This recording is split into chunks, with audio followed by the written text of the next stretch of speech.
এই ভিডিওতে আমরা দেখব ডাইনামাইজ কালার ফ্লাশিং।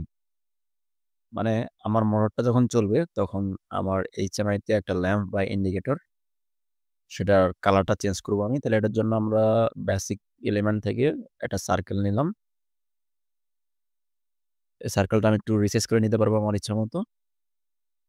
অর্থাৎ আমার যখন প্রোগ্রামে কি 0.0 অন হবে তখন আমার HMI এর স্ক্রিনে এই সার্কেলটা অর্থাৎ এই ইন্ডিকেটরের কালারটা চেঞ্জ হবে। সেটা হইতে পারে আমি এটাকে গ্রিন করব অথবা রেড করব। তাহলে এটার জন্য আমরা প্রথমে এটাকে চুজ করব। দেন প্রপার্টিজে আসবো। অ্যানিমেশন। এখান থেকে চলে আসবো আমরা ডাইনামাস কালার অ্যান্ড ফ্লাশিং। এই যে ডাইনামাস কালার অ্যান্ড ফ্লাশিং। আমি এখানে এটাকে চেক করব।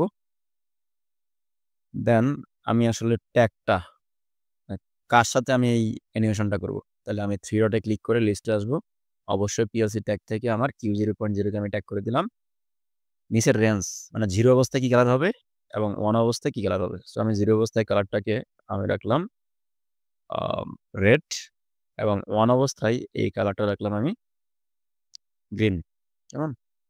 আমার শেষ প্রসিডিউর ট্যাগ করা। এখন যেটা করব আমি এটাকে মিনিমাইজ করব। দেন আমাদের প্রোগ্রামটাকে রান করব।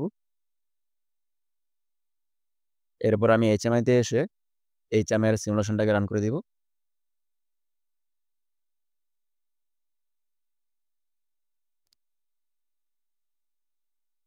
তাহলে যখন আমার মোটর অফ তখন সেটা রেড ইন্ডিকেশন দিচ্ছে। আর যখন আমি মোটরটাকে স্টার্ট করব তখন আমি স্টার্ট সুইচ দিলাম এটা কিন্তু গ্রিন হয়ে গেছে। কেমন? এটা হচ্ছে আমাদের dynamize colour and flashing animation. So সকলকে অসংখ্য ধন্যবাদ। আসসালামু আলাইকুম।